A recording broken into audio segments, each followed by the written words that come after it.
नमस्कार साथियों। देखिए, हमने रीट पात्रता के लिए जो एमसीक्यू सीरीज शुरू कर रखी है उसका एक पार्ट आपको प्रोवाइड करवाया जा चुका है। ये इसका पार्ट सेकंड है। तो देखिए, अपन लेसन शुरू करते हैं। आज का पहला प्रश्न आपको दे रखा है, धूलकोट कहाँ स्थित है। तो देखिए, धूलकोट कहाँ स्थित है ये जानने से पहले आपको पता होना चाहिए कि धूलकोट किसे कहते हैं। देखिए, जो आपकी जो आहड़ सभ्यता है उदयपुर में, आहड़ सभ्यता कहाँ पर आपकी उदयपुर में आहड़ सभ्यता है, जिसका प्राचीन नाम क्या है, ताम्रवती नगरी है। ताम्रवती नगरी इसका प्राचीन नाम है और इसका उपनाम है आघाटपुर। आगाटपुर इसका पूरा उपनाम है। कई बार एग्जाम में प्राचीन नाम पूछा जाता है, वहां पर ताम्रवती नगरी इसका सही होगा। कई बार एग्जाम में उपनाम पूछा जाता है, वहां पर आपको ताम्रवती नहीं करना है, अगाटपुर करना है। ठीक है, तो इसका उपनाम है अगाटपुर, इसका प्राचीन नाम है ताम्रवती नगरी और स्थानीय भाषा में इसको धूलकोट कहते हैं। और एस.टी. सांकलिया ने इसको बनास संस्कृति का नाम दिया था। एस.टी. सांकलिया यानी हसमुख धीरज कुमार सांकलिया। अगला प्रश्न यही है, आप यहाँ पर देख पाएंगे, बनास संस्कृति कहा जाता है तो किसे कहा जाता है, आहड़ संस्कृति को बनास संस्कृति कहा जाता है। ऑप्शन आपका जो फर्स्ट है ये इसका करेक्ट आंसर हो जाएगा। ठीक है, अगला प्रश्न देखो, आहड़ का प्राचीन नाम क्या है। अब देखो, मैंने अभी आपको बताया था अगर उपनाम पूछा जाए तब तो क्या हो जाएगा, आघाटपुर हो जाएगा। ये क्या है, आपका उपनाम है। लेकिन अगर आपको प्राचीन नाम पूछा है इसका मतलब ताम्रवती होगा। प्राचीन नाम पूछा है इसका मतलब क्या होगा, ताम्रवती होगा। ठीक है, ये आपकी 2024 में ही 3 मार्च को जो संगणक की एग्जाम हुई थी उस एग्जाम में ये क्वेश्चन पूछा जा चुका है। तो इस तरीके से भी एग्जाम में पूछा जाता है, आपको थोड़ा सा संयम बरतना है और वहां पर देखना है कि यहाँ पर प्राचीन नाम पूछा गया है या फिर उपनाम पूछा गया है या फिर स्थानीय नाम पूछा गया है और किस व्यक्ति ने किस सभ्यता को किस नाम से पुकारा है। चारों अलग अलग हैं। ठीक है, तो यहाँ पर ताम्रवती नगरी इसका आंसर हो जाएगा। अगला प्रश्न देखो, 1950 से 53 के कालीबंगा के उत्खनन कार्य में जिस पुरातत्ववेत्ता का प्रमुख योगदान रहा है वो कौन सा है। देखिए, 1950 से 53 की बात हो रही है। ठीक है, तो 1950 से 53 में देखिए कालीबंगा सभ्यता की बात हो रही है, इसका मतलब यहाँ पर अमलानंद घोष इसका राइट आंसर होगा। 1952 में कालीबंगा के उत्खनन का कार्य है वो अमलानंद घोष ने किया था, इसलिए ऑप्शन डी आपका राइट आंसर हो जाएगा। राजस्थान की कौन सी सभ्यता बनास, बेडच और गंभीरी और कोठारी नदियों के संगम पर है। ठीक है, के तटों पर और घाटियों में फैली हुई है। बनास, बेडच, गंभीरी और कोठारी नदियों के घाटियों में फैली हुई है राजस्थान की कौन सी सभ्यता। तो यहाँ पर देखिए बेडच नदी है, ठीक है, बनास नदी है, इसका मतलब यहाँ पर कौन सी हो जाएगा, आपका आहड़ सभ्यता हो जाएगा। क्योंकि कालीबंगा है वो आपकी उत्तरी राजस्थान में, गणेश्वर ये कांतली नदी नीमका थाना सीकर से इसका संबंध है, बेराट है तो ये बाणगंगा नदी जयपुर से इसका संबंध है, आहड़ बची तो आहड़ आपकी बनास, बेडच और गंभीरी कोठारी नदियों के पेटे में है। इसका मतलब आपका ऑप्शन जो सी है ये इसका राइट आंसर हो जाएगा। धीरज कुमार, हसमुख धीरज कुमार सांकलिया ने इस आहड़ संस्कृति को बनास संस्कृति कहा है। पिछली बार जो रीट की एग्जाम हुई थी 2023 में, उस एग्जाम में ये क्वेश्चन पूछा जा चुका है। अगला प्रश्न देखो, 300 ईसा पूर्व से 30 ईस्वी तक, 300 ईसा पूर्व से 30 ईस्वी तक के काल में राजस्थान में गोल चित्ते कहाँ पर मिला है। गोल चित्ते कहाँ पर मिला है, तो आपका बेराट इसका राइट आंसर हो जाएगा। पिछली बार रीट 2023 में ये क्वेश्चन पूछा गया था। सन 1999 में 1999 में बेराट में बिज्जकी पहाड़ी से इस गोल चित्ते मिला है। तो बेराट जयपुर, बेराट विराटनगर जयपुर इसका राइट आंसर हो जाएगा। अगला प्रश्न देखो, आहड़ का उत्खनन कार्य किसके नेतृत्व में संपादित हुआ है। आहड़ का उत्खनन का कार्य किसके नेतृत्व में संपादित हुआ है, तो हसमुख धीरज कुमार सांकलिया यानी कि एस.टी. सांकलिया। ऑप्शन आपका जो सेकंड है ये इसका राइट आंसर हो जाएगा। किस सभ्यता में अच्छी विकसित प्राचीर युक्त किलेबंदी के अवशेष मिले हैं, तो किलेबंदी के अवशेष हैं वो कालीबंगा सभ्यता हनुमानगढ़ से मिले हैं जो कि घग्गर नदी के किनारे विकसित हुई है। अगला प्रश्न, निम्नलिखित में से किस एक अभिकरण ने कालीबंगा के उत्खनन का कार्य किया है, तो भारतीय पुरातत्व सर्वेक्षण विभाग नई दिल्ली के द्वारा कालीबंगा के उत्खनन का कार्य किया गया है। अगला प्रश्न, निम्नलिखित में से किस सभ्यता में आवास और जो बस्तियां हैं उसमें ईंटों का प्रयोग नहीं होता था। ईंटों का प्रयोग किसमें नहीं हुआ है, ईंटों का प्रयोग नहीं हुआ है, इसका मतलब पत्थर का प्रयोग हुआ है और पत्थर का प्रयोग है वो आपका गणेश्वर सभ्यता में हुआ है। यहाँ पर ईंटों का प्रयोग बिल्कुल भी नहीं हुआ है। ठीक है, पत्थर के बांध यहाँ से मिले हैं। मछली पकड़ने का कांटा गणेश्वर सभ्यता से मिला है जो कि नीमका थाना कांतली नदी के किनारे विकसित हुई है। अगला प्रश्न है, आहड़ सभ्यता का उत्खनन कार्य 1953 में सर्वप्रथम किसके निर्देशन में हुआ है। देखिए, आहड़ सभ्यता अगर आपको व्यापक क्षेत्र पर पूछे खनन तब तो एस.टी. सांकलिया करना है जो कि आपको यहाँ पर ऑप्शन में नहीं दे रखा है, और सबसे पहले पूछे तब आपको A.K. व्यास करना है, भले ही ऑप्शन में एस.टी. सांकलिया क्यों न दिया हो, क्योंकि सर्वप्रथम की बात हो रही है। इसका मतलब 1953 की बात हो रही है और 1953 में अक्षय कीर्ति व्यास के द्वारा, ठीक है, A.K. व्यास यानी अक्षय कीर्ति व्यास के द्वारा 1953 में आहड़ सभ्यता का उत्खनन किया गया था। तो आहड़ में सर्वप्रथम उत्खनन अक्षय कीर्ति व्यास के द्वारा ही किया गया था। अगला प्रश्न देखिए, निम्नलिखित में से किस सभ्यता को धूलकोट कहते हैं। धूलकोट में अभी आपको बताया था आहड़ सभ्यता को स्थानीय भाषा में धूलकोट के नाम से जाना जाता है, जबकि एस.टी. सांकलिया ने इसको बनास संस्कृति कहा है। अगला प्रश्न है गणेश्वर डैश संस्कृति का महत्वपूर्ण स्थल था। गणेश्वर कौन सी संस्कृति का महत्वपूर्ण स्थल था? तो मैंने आपको बताया था गणेश्वर सभ्यता जो कि नीमका थाना में कांतली नदी के किनारे विकसित हुई है, उसमें तांबे से बने हुए जो भी बर्तन हैं 99% शुद्ध तांबे के उपकरण यहाँ से प्राप्त हुए हैं। तो ये ताम्रयुगीन सभ्यता है। ठीक है, ऑप्शन फर्स्ट इसका आंसर होगा। पिछली बार जो रीट की एग्जाम हुई थी 2023 उसमें ये क्वेश्चन पूछा गया था। गणेश्वर ताम्रयुगीन सभ्यता है और इसका कालक्रम पूछे तो 2800 ईसा पूर्व है इसका कालक्रम है। कार्बन 14 परमाणु संख्या के आधार पर कालक्रम निकाला गया है और ताम्र सभ्यताओं में सबसे प्राचीन है, इसलिए भारत में गणेश्वर को ताम्रयुगीन सभ्यताओं की जननी कहा जाता है। ठीक है, ताम्रयुगीन सभ्यताओं की जननी किसे कहते हैं? गणेश्वर सभ्यता नीमका थाना सीकर को कहते हैं। अगला प्रश्न देखो, बालाथल सभ्यता का उत्खनन किसके निर्देशन में हुआ है? बालाथल सभ्यता का उत्खनन ये भी आपकी पिछली बार जो रीट की एग्जाम हुई थी 2023 में उसमें ये क्वेश्चन पूछा गया था। बालाथल सभ्यता का उत्खनन VN मिश्र के नेतृत्व में हुआ है। अगर ये पूछा जाए कि बालाथल सभ्यता कहाँ पर है तो ये वल्लभ नगर तहसील उदयपुर में है बालाथल सभ्यता। और VN मिश्र के द्वारा 1993 में VN मिश्र के द्वारा यहाँ पर उत्खनन का कार्य किया गया था और यहाँ से जो प्रमाण मिले हैं उसमें कुष्ठ रोग का प्राचीनतम प्रमाण मिला है। कुष्ठ रोग का प्राचीनतम प्रमाण कहाँ से मिला है? बालाथल सभ्यता वल्लभ नगर उदयपुर से मिला है। तो VN मिश्र के द्वारा 1993 में इसका उत्खनन करने का कार्य किया गया था। निम्नलिखित में से किसे सिंधु सरस्वती सभ्यता का एक महत्वपूर्ण केंद्र माना जाता है? सिंधु सरस्वती सभ्यता का एक महत्वपूर्ण केंद्र किसे माना जाता है? तो कालीबंगा को माना जाता है, क्योंकि कालीबंगा का 5 स्तरों में उत्खनन का कार्य हुआ है, जिसमें पहले 2 स्थल हैं उसमें प्राग हड़प्पा या प्राग सिंधुकालीन सभ्यता के अवशेष मिले हैं, जबकि अंतिम 3 स्तर में हड़प्पा सभ्यता या सिंधु सभ्यता के समकालीन अवशेष मिले हैं। इसलिए सिंधु सभ्यता का एक महत्वपूर्ण केंद्र है वो आपका कालीबंगा को माना जाता है। अगला प्रश्न है डैश की सभ्यता कांतली नदी पर विकसित हुई है? तो कांतली नदी पर आपकी गणेश्वर सभ्यता नीमका थाना में विकसित हुई है, जो कि आपकी ताम्रयुगीन सभ्यताओं की जननी कहा जाता है। अगला प्रश्न है निम्नलिखित में से कौन सा एक कालीबंगा सभ्यता से संबंधित नहीं है? कालीबंगा सभ्यता से संबंधित कौन सा नहीं है वो आपको बताना है। मिट्टी की ईंटों के घर मिले हैं, बिल्कुल मिले हैं। दुर्गीकरण के अवशेष मिले हैं, अग्निकुंड के साक्ष्य भी मिले हैं, 7 अग्निवेदिकाओं के साक्ष्य मिले हैं, लेकिन लोहे के उपकरण कालीबंगा से नहीं मिले हैं। क्यों? क्योंकि कालीबंगा एक ताम्रयुगीन सभ्यता है, न कि लोहे युगीन। तो लोहे के उपकरण कालीबंगा से नहीं मिले हैं, इसलिए आपका ऑप्शन जो सेकंड है ये इसका आंसर हो जाएगा। अगला प्रश्न है भरतपुर जिले के किस गांव के उत्खनन से ताम्रयुगीन सभ्यताओं के अवशेष मिले हैं? भरतपुर के किस गांव से? तो भरतपुर से आपकी नोहे से मिले हैं। भरतपुर के नोहे से। कालीबंगा से लोहे के उपकरण नहीं मिले हैं, जबकि भरतपुर से आपके लोहे युगीन सभ्यता के भी अवशेष मिले हैं और ताम्रयुगीन सभ्यता के भी अवशेष मिले हैं। तो यहाँ पर नोहे इसका करेक्ट आंसर हो जाएगा। अगला प्रश्न 1870 में डैश बूंदी में जयपुर और इंद्रगढ़ से। देखिए इंद्रगढ़ है ये आपका बूंदी में है, जबकि जयपुर अलग है। ठीक है, इंद्रगढ़ बूंदी और जयपुर से एक पूरा पाषाण हस्तकुलाड़ी की खोज किसने की है 1870 में? ये आपको बताना है। ठीक है, ये आपकी जो पिछली बार जो ईओ की एग्जाम हुई थी 2023 में उसमें ये क्वेश्चन पूछा गया था। 1870 में इंद्रगढ़ बूंदी और जयपुर से एक पुरापाषाण हस्तकुलाड़ी की खोज किसने की थी? तो C.A. हेकेट के द्वारा इसकी खोज की गई थी। C.A. हेकेट, ऑप्शन जो डी है ये इसका आंसर होगा। सीकर जिले के नीमका थाना में कांतली नदी के किनारे के खोजा गया स्थल कौन सा? आपका गणेश्वर है। चित्तौड़गढ़ के आसपास के क्षेत्र को जनपद के रूप में जाना जाता है। चित्तौड़गढ़ के आसपास के क्षेत्र को डैश जनपद के रूप में जाना जाता है, तो इसे सीवी जनपद के नाम से जानते हैं। चित्तौड़गढ़ के आसपास के क्षेत्र को सीवी जनपद के नाम से जानते हैं, जबकि इसकी राजधानी है वो क्या थी? आपकी मध्यमिका।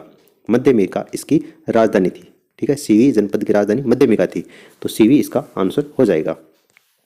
निम्नलिखित में से कौन मत्स्य की राजधानी थी? मत्स्य जनपद की राजधानी कौन सी थी जिसका उल्लेख महाभारत में एक राज्य के रूप में किया गया है, जो जयपुर, अलवर और भरतपुर के कुछ हिस्सों तक फैला हुआ था? यानी सीधा सा आपको मत्स्य जनपद की राजधानी पूछा है, और मत्स्य जनपद की राजधानी कौन सी थी? आपकी विराटनगर थी, और इस विराटनगर का उल्लेख है वो आपका महाभारत में किया गया है। ठीक है, आपका ऑप्शन फर्स्ट इसका करेक्ट आंसर होगा।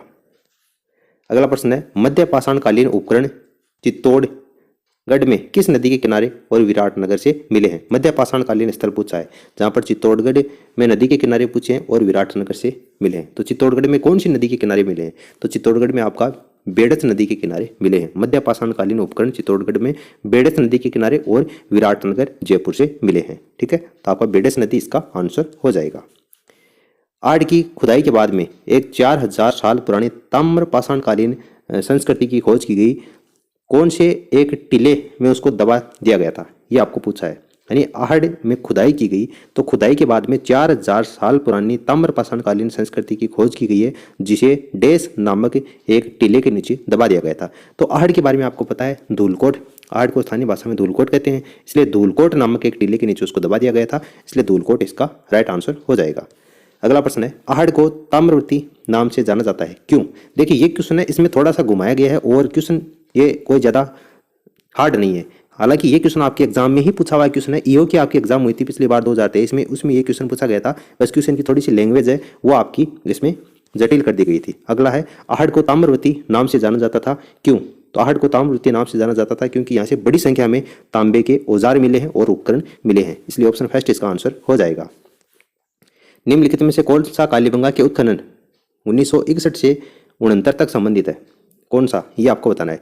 तो देखिए इसमें आपका बीबीलाल है, बिल्कुल है, इसके अलावा KM श्रीवास्तव है और MP जैन है, इसके अलावा आपका MD खर्रे है, ठीक है। अमलानंद घोष इससे संबंधित नहीं होगा।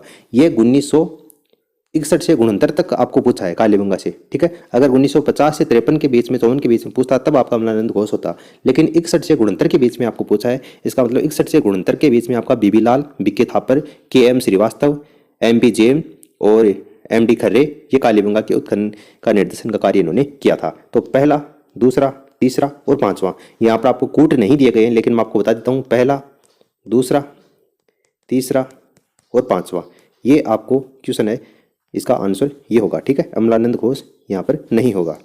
अगला प्रश्न देखो, निम्नलिखित में से कौन सा विकल्प विराट से संबंधित नहीं है? विराट से संबंधित कौन सा विकल्प इसमें नहीं है? यानी कुछ डूंगरियों के आपके नाम दिए गए हैं, कुछ पहाड़ियों के नाम है, कौन सी पहाड़ी यहाँ पर विराट में नहीं है, ये आपको बताना है। RPSC सेकंड ग्रेड की एग्जाम हुई थी 2022 में, उसमें यह प्रश्न आया था। देखिए भीम जी की डूंगरी, बिल्कुल भीम जी की डूंगरी है, वो आपकी विराट में है। बिजक की पहाड़ी है, इसके अलावा आपकी महादेव की डूंगरी भी है। राव जी की पहाड़ी नहीं है, ठीक है। इसलिए मतलब ऑप्शन आपका जो डी है ये इसका आंसर हो जाएगा। ये विराट के अंतर्गत कुछ लघु पहाड़ी हैं, जैसे भीम जी की डूंगरी है, भोमली की डूंगरी है, महादेव डूंगरी है, गणेश डूंगरी है, बिजक डूंगरी है, ये विराट की सभ्यता से संबंधित हैं। तो आपका राव जी की डूंगरी है, इसका संबंध विराट से नहीं है, इसलिए ऑप्शन डी इसका आंसर हो जाएगा। निम्नलिखित में से किस पुरातत्व स्थल का 1962-63 में नीलरत्न बनर्जी, NR बनर्जी और KN दीक्षित, कैलाशनाथ दीक्षित के निर्देशन में उत्खनन हुआ है? ये आपको बताना है। 1962-63 में कौन सी सभ्यता? तो ये नीलरत्न बनर्जी और कैलाशनाथ दीक्षित है, ये 1962-63 में कौन सी सभ्यता से जुड़े थे? आपके विराट सभ्यता से ये जुड़े थे, विराट का उत्खनन करने का कार्य इन्होंने किया था। तो ऑप्शन जो डी है ये इसका आंसर हो जाएगा। ये पिछली बार 2022 में RPSC फर्स्ट ग्रेड की जो एग्जाम हुई थी संस्कृत विभाग में, उसमें ये प्रश्न पूछा गया था। अगला प्रश्न देखो, उत्तर गुप्तकालीन संखलिपि में लिखे लेख मिले हैं। उत्तर गुप्तकालीन संखलिपि में लिखे लेख कहाँ से मिले हैं? तो ये आपके विराट से मिले हैं। संखलिपि के अवशेष आपको एग्जाम में दिखते ही आपको विराट करना है, क्योंकि राजस्थान में संखलिपि के अवशेष हैं वो विराट से ही मिले हैं, ठीक है, जिसको प्राचीन नाम में विराटनगर के नाम से भी जाना जाता था। और प्राचीन मत्स्य जनपद की राजधानी विराटनगर, जिसको वर्तमान में अपन विराट के नाम से जानते हैं, बिजक की डूंगरी, भीम डूंगरी, मोती डूंगरी, महादेव की डूंगरी, ये सारे विराट से ही संबंधित हैं। और दयाराम साहनी के द्वारा 1936-37 में इसका उत्खनन करने का कार्य किया गया था। फिर 1962-63 में नीलरत्न बनर्जी और कैलाशनाथ दीक्षित के द्वारा इसका उत्खनन करने का कार्य किया गया था, जिसकी अभी अपन ने बात की है। तो विराट क्या हो जाएगा? इस क्वेश्चन का राइट आंसर हो जाएगा। अगला प्रश्न है, निम्नलिखित में से कौन सा स्थान आहड़ सभ्यता से संबंधित नहीं है? आहड़ सभ्यता से संबंधित कौन सा नहीं है? तो गिलुंड है, ये आहड़ सभ्यता से संबंधित है। इसके अलावा आपका भगवानपुरा भी है, रोजड़ी भी है, लेकिन आबानेरी, ये आबानेरी आपका दौसा में है और आहड़ आपका उदयपुर में है, तो ये आपका आहड़ सभ्यता से संबंधित नहीं है। इसका मतलब आबानेरी क्या हो जाएगा? इसका राइट आंसर हो जाएगा, ठीक है। आहड़ सभ्यता के बारे में पूछा गया था। आहड़ या आयड़ नदी या बेडस नदी के किनारे उदयपुर में है ये, ठीक है। ताम्रवती नगरी 11वीं शताब्दी में इसका नाम है वह घाटपुर था, वर्तमान में इसका नाम है वो धूलकोट है, या स्थानीय भाषा में इसको धूलकोट के नाम से जाना जाता है, ठीक है। तो आबानेरी से संबंधित ये नहीं है।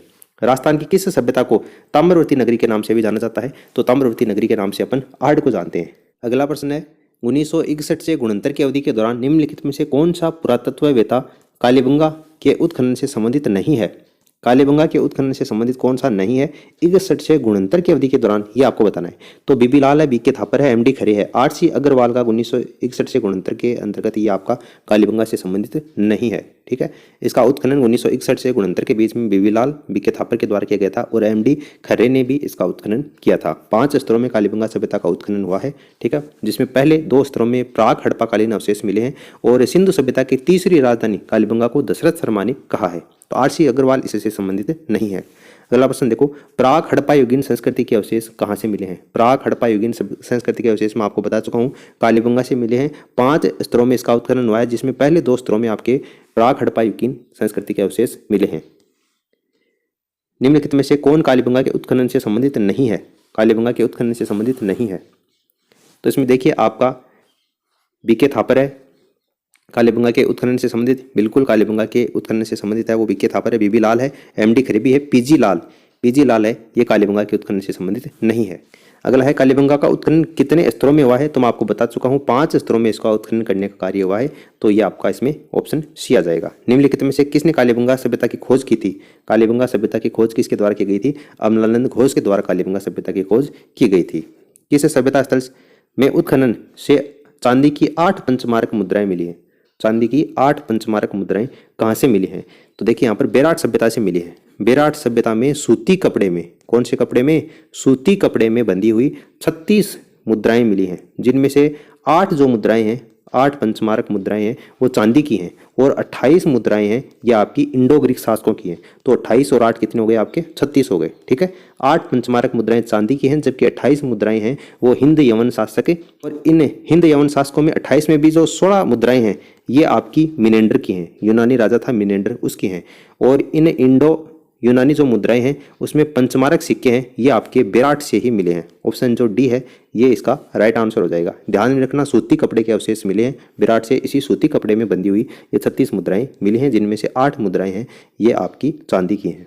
सर्वप्रथम राजस्थान में कहाँ से पूर्व पाषाणकालीन हस्तकुठार यानी कुल्हाड़ी की खोज की गई है? तो मैंने थोड़ी देर पहले आपको बताया था इंद्रगढ़, बूंदी और जयपुर से हस्तकुठार के अवशेष मिले हैं। तो यहाँ पर आपका इंद्रगढ़, बूंदी हो जाएगा और जयपुर। ये क्वेश्चन बहुत बार एग्जाम में आ चुका है। पिछली बार जो 2022 में वनपाल की एग्जाम हुई थी उसमें भी ये क्वेश्चन पूछा गया था। तो आपको ध्यान रखना है, जयपुर और इंद्रगढ़, बूंदी से पूर्व पाषाणकालीन हस्तकुठार यानी कि कुल्हाड़ी की अवशेष यहाँ से मिले हैं।